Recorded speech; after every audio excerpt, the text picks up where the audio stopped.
Good morning guys from Hong Kong. I'm back here after 1 year. I was here 1 year ago, but this time I'm here with Ploy.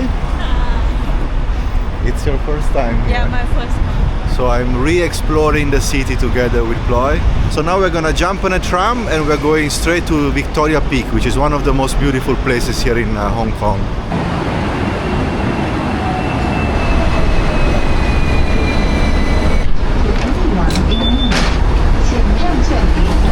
We are going up there with a cable car and there is a beautiful view of Hong Kong. And then after that we'll continue the exploration of this fascinating city. Tomorrow we're also going to Macau, so later in this video you will see Macau as well, the Las Vegas of Asia.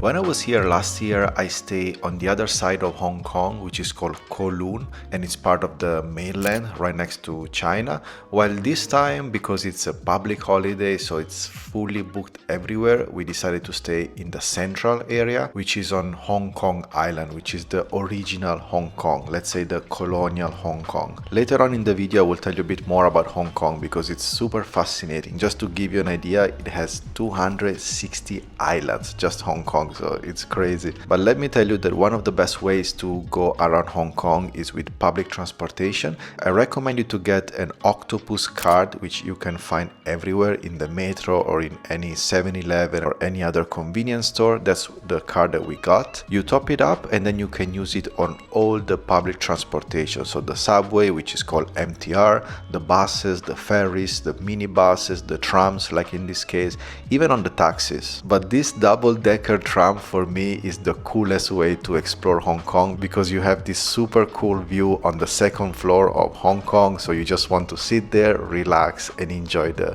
surrounding area. This tram system is super old, has been running since 1904. The Hong Kongers, they also call it ding ding because that's the sound that it makes the bell to warn the pedestrians or the cars. But unfortunately, it only runs in the Hong Kong Island and not in the Kowloon area or in any other area. There is a flat fare of $3, so it doesn't matter where you go, you always pay $3, which is a super good price in my opinion, and it's very convenient to just jump on it, and it's very cheap and also super fun to ride, so I highly recommend it. The central market on that side, and they are the old detention center, the open station where it is the cultural place right now. Guys, this is crazy. This is like a 2 hours line just to get on the Peak tram. When I was here 1 year ago, in 2 minutes I was already inside the tram. Now it's like a 2 hours waiting line. I don't know if you can see, but under the bridge is all like a massive line, then cross over here and then it continues here. 2 hours, unbelievable.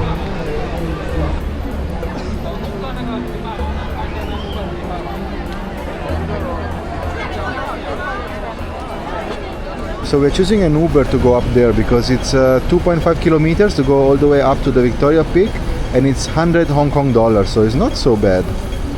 The amount of people that there are today is simply crazy. It's holiday and it's a weekend, so it makes sense.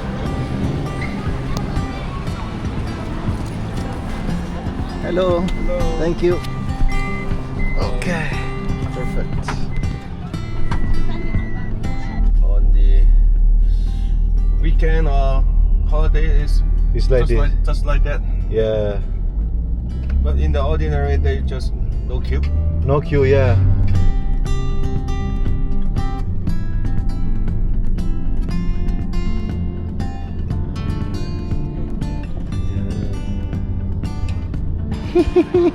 We made it to the Victoria Peak. The view is incredible.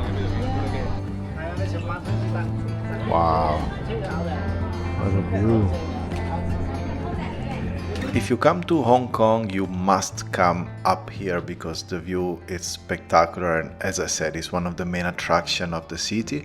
But as the Uber driver said, try to avoid maybe the public holiday, so don't make the same mistake as us, and maybe also try to avoid the weekends if you can.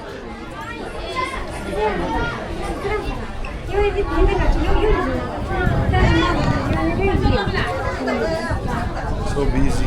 So if you come during the weekdays, you should have like a quiet and very enjoyable experience. And also keep in mind that Hong Kong many days is like foggy and cloudy and rainy, so you also have to be lucky with the weather. Yesterday was overcast and very foggy and cloudy, but today we got very lucky. So we are taking the old Peak Road to walk all the way down.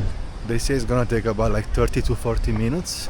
Under the shade should be like a nice walk, so we'll try a different way to go back. Ah, yeah, here you can really enjoy the view with the walk and nature. Yeah, this is the best part. This hike, because it's completely immersed in nature, it's quiet, it's peaceful. You can really connect to the place, you know, and you still have a beautiful view of Hong Kong without like thousands of tourists around you. So yeah, this is the highlight of the Victoria Peak experience. And now you've been to many countries, huh? Yeah, I visit you. Yeah, and we've made videos everywhere. I was telling Ploy, it's very interesting because just 2 years ago she never been abroad. She never traveled outside Thailand. And in just 2 years, how many countries? Many countries now. Yeah? Yeah. How many? Around, we call it eight countries. 8 countries in 2 years. With you. Vietnam, Cambodia. Cambodia with a motorbike. Yes. That was an adventure. We have a video on the channel, Me and Ploy, on a Honda Enduro bike from Phnom Penh to Sihanoukville. That was a real adventure under the rain. Yeah, Cambodia is a real adventure. Yeah. After Cambodia, After Cambodia, Singapore, Malaysia, and then Korea, South Korea, Shanghai, and then Japan. Hong Kong. Ah. Oh, there's a dog coming. Oh, so cute. No, it's okay. Yeah, and now Hong Kong, and tomorrow we are going to Macau. Also, Macau is a different country, so we can count it as a country number 9. My first time. First time in Macau. Yes. Are we gambling? Huh? Are we gambling in Yes. Macau? Yes. Yeah. Yes. We become a billionaire.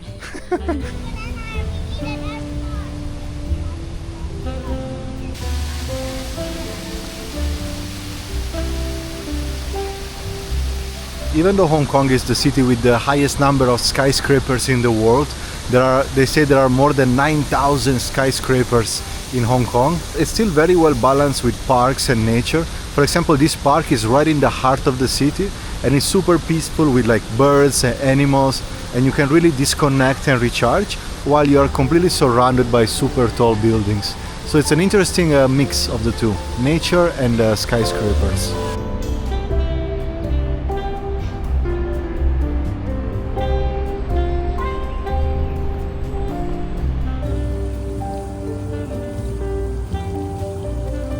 And then in the middle of the city, in downtown Hong Kong, you have this beautiful park with a bunch of different birds and animals. Those are American flamingo. They look so beautiful. It's also very hard to walk around Hong Kong and not wanting to eat an egg tart every 10 minutes. So we did. But before we go to the other side of Hong Kong, which is called Kowloon Peninsula, Ploy wants to see something else here on Hong Kong Island. Something very popular on social media. So we made it to the Quarry Bay neighbor, and this one behind me is the famous Monster Building.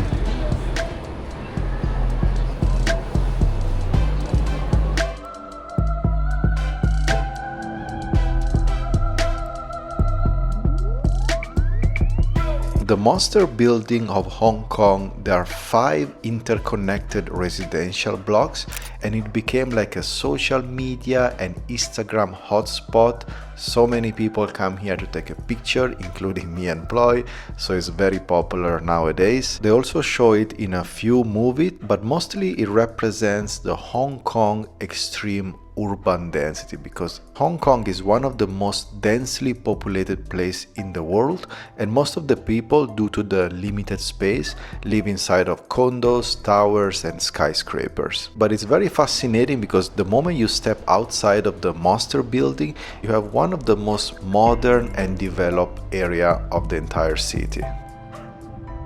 Keep in mind that we stay in Hong Kong for 5 days, so what you are seeing now in just one video is basically a mix of the 5 days. You actually need time to properly explore Hong Kong. Even 5 days is not enough at all. I would say that I probably saw like 20% of what Hong Kong has to offer.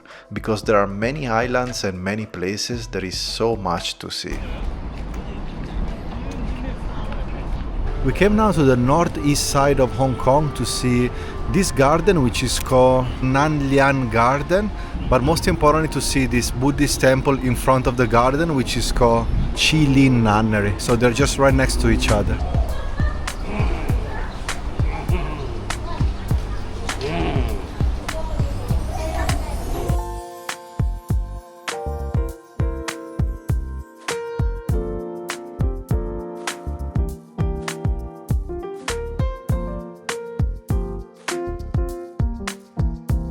It's a beautiful temple, a very beautiful garden, and it's one of the main attractions in Hong Kong, so it's absolutely worth it to visit.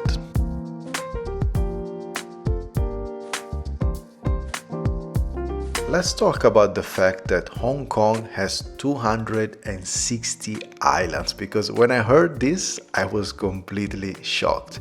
We have to say that only few of them are actually inhabited, so most of them are small and nobody lives there. But let's talk quickly about the most famous one. So we have Hong Kong Island, that's where we are staying. We are staying in Central, but there is also Wan Chai, Causeway Bay, which is also very popular, and the Victoria Peak, which we just explore and you just saw in this video. Then there is the Kowloon Peninsula, where we are right now, and there are many things to explore here. As the name says, it's not an island, but it's actually a peninsula, even though many people still think it's part of Hong Kong Island. But here you have so much going on and so many things to see. For example, you have Tsim Sha Tsui, where you have the Avenue of Stars with the Bruce Lee statue and the beautiful view of the sea with the skyscrapers. So we are now in Tsim Sha Tsui area. This place is called Jenny Bakery. It's super popular in Hong Kong. I didn't know about it. Ploy, she knew it. And they sell different butter cookies. And there is a big line just to buy. And they're also not so cheap. So we'll buy some to bring back to Bangkok. It's funny how also the location is kind of sketchy, like typical Hong Kong style.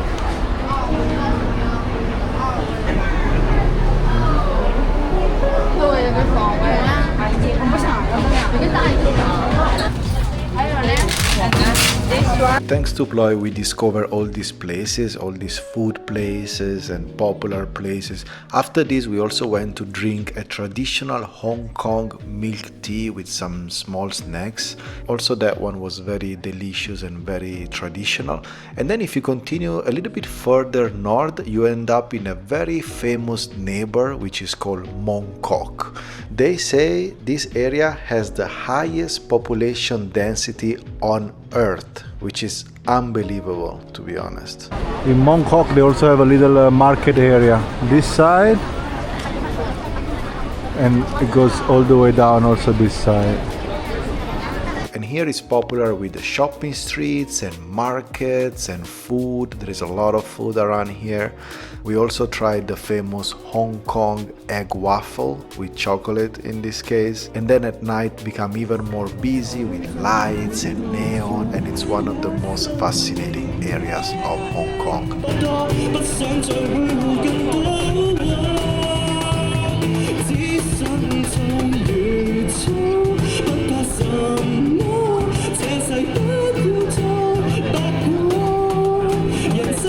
And And after that we walk back south to Tsim Sha Tsui, which is honestly one of the most beautiful areas in Hong Kong. If you just want to walk around, if it's your first time in Hong Kong and you want to have that strong, impactful feeling that you are in Hong Kong, you should come here with a beautiful view of the Avenue of Stars. We made it to Avenue of Stars.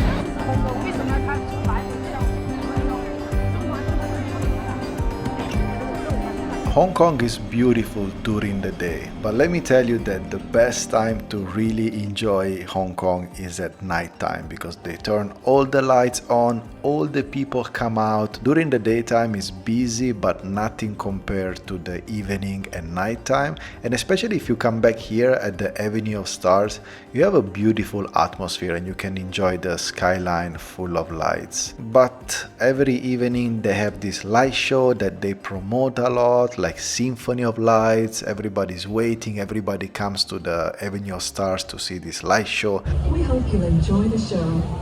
歡迎各位莅臨欣賞幻彩詠香江呢項多媒體燈光。 And to be honest, it's very disappointing, and it's funny to see how everybody's literally disappointed after watching the show. And for me, that I just came from Shenzhen and I just witnessed the most amazing light show of my entire life, yeah, I have to say that Hong Kong really has to step up their game. But before we continue and we go to Macau, which is the Las Vegas of Asia, let me finish the conversation about the 260 islands of Hong Kong, because I got lost on the way. So we talk about Hong Kong Island and Kowloon Peninsula. And then you have what they call the new territories. This is the big rural part right next to mainland China, so at the border with Shenzhen basically. And it includes mountains, farmland, villages, and most of the Hong Kong's nature is right here. And then you have other islands around, and some of them are pretty large and also very important. For example, you have Lantau Island, and here you have the airport, which of course is the international airport. Here also you have Disneyland, which is super popular in Hong Kong, and you also have the Big Buddha, which I really want to see. I would not have time this time again, so next time I come to Hong Kong, I definitely want to see the Big Buddha. Then there is Lamma Island, which is more relaxed, is more like a chill vibe. It's also popular with the seafood, and I would love to check it out also one day. Then you have a Cheong Chau Island, which is famous for its Ban Festival and also the small fishing town vibes. Then you have Peng Chau, then you have Tung Ping Chau, and many other islands. So just imagine 260 islands in total.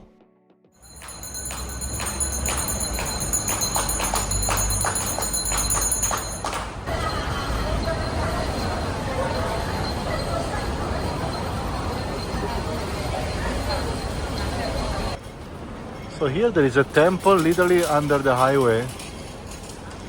People are praying and getting the blessings.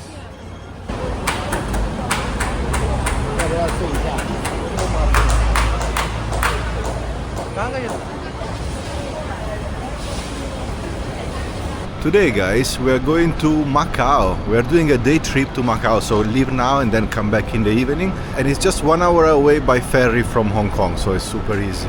But first, Ploy wants to try the Hong Kong congee and the patongo, which is a popular breakfast here in Hong Kong. And we find a very local restaurant and we eat together with the elderly people of Hong Kong.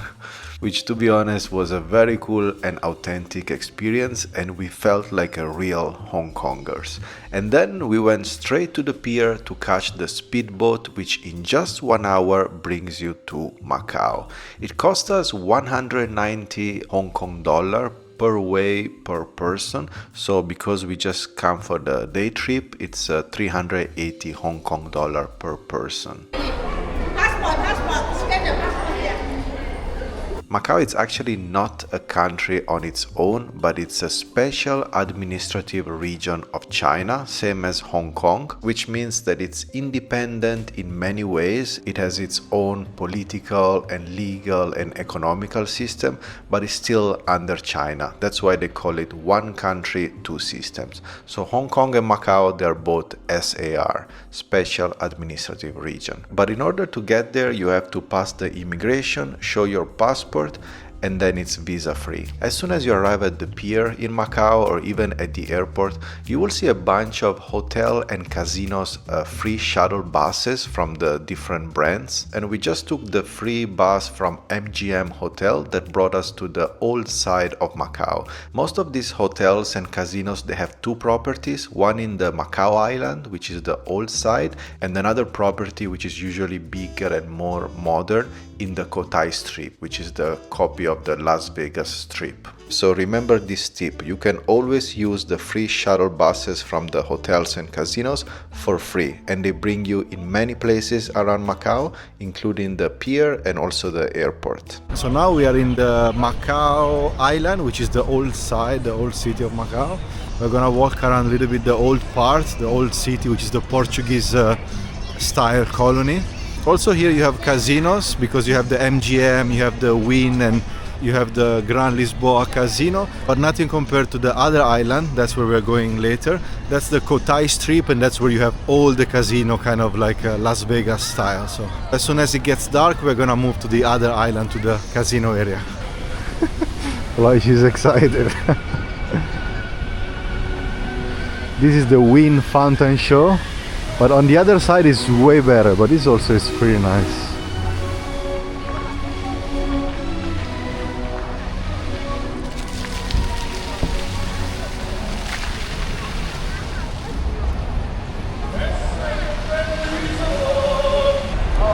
This is the Grand Lisboa Casino, probably one of the oldest casino here in Macau, the symbol of Macau.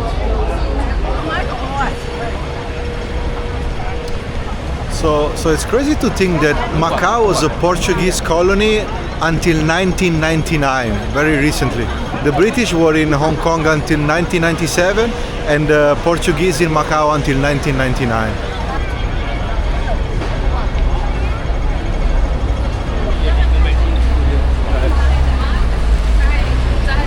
We made it to Largo do Senado, which is the old traditional Portuguese town, the old town of Macau, which is also the most beautiful and the most unique. Vá viver caminhando na vida, sempre chorando por uma nova ferida, mas como até que de mato nasce uma flor. Muitas vezes. Well, she likes the old town of Macau, even though there is a crazy amount of people. Eu que pensava que era engano. Olho seus olhos de luz e vejo anjo. Esqueci dos tropeços, esqueci das caídas em noites perdidas. Vou encontrar o meu. So now we leave the old town of Macau and we go to the other island, which is Cotai, and that's where you have the Cotai Strip with all the hotels and casino, the modern side of Macau. Foi do seu sorriso que encontrei a paz. Alguém que precisa We made it to the Cotai Strip, guys. olhar mais pra trás. Foi do seu sorriso que encontrei a This is the Galaxy Hotel, which is one of the biggest hotels and casino, and every 30 minutes they have this diamond show. olhar mais pra trás.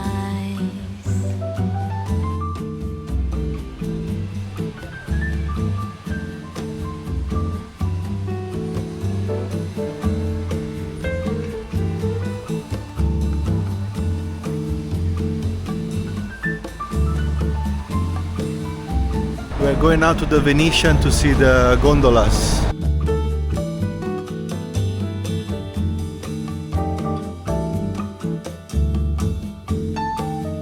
So all the casinos, basically, they have a massive shopping mall inside with luxury brands, restaurants, shops, everything. A huge casino inside, sometimes more than one. And then on top of the building is all hotel rooms. And we are talking about like thousands and thousands of hotel rooms. The size of these buildings is just incredible, really. So you have the City of Dreams here, the Londoner over here, the Parisian over there, and the Venetian over here.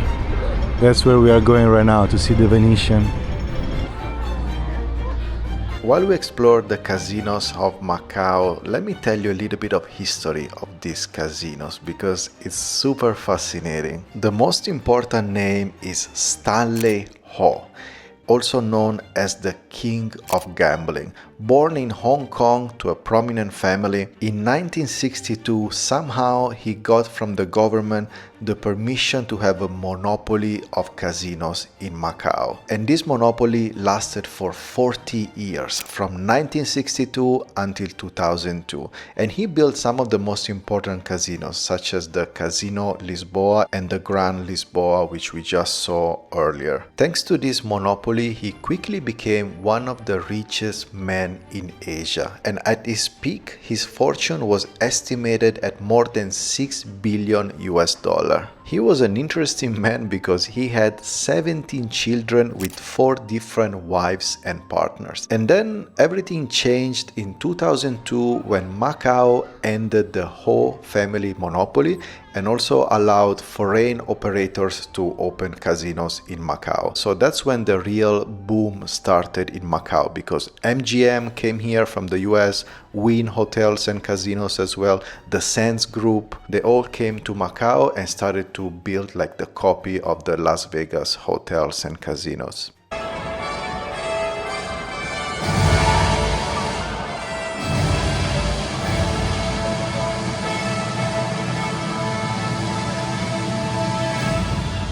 Just to give you an idea, the big American group of casino and hotels, which is called Las Vegas Sands, which basically owns half of the strip in Las Vegas, also owns here the Venetian, the Plaza, the Parisian, the Londoner, the Sands Macau. So basically, after all these American companies came into Macau, everything started to change.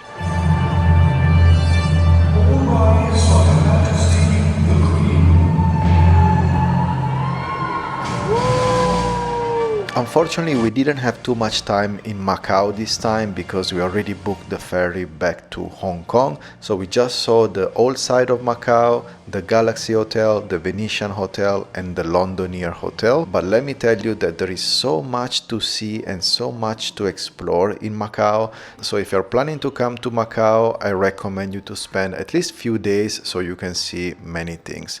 Last year, I spent 3 days here in Macau, and you can find the video on my channel, and still I wasn't able to see everything. But I really hope that you enjoyed this video and this trip to Hong Kong and Macau, and stay tuned because unfortunately I still have visa issues with Thailand, so I cannot go back to Thailand together with Ploy.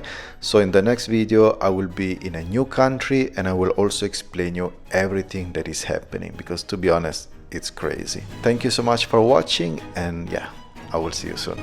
Bye bye.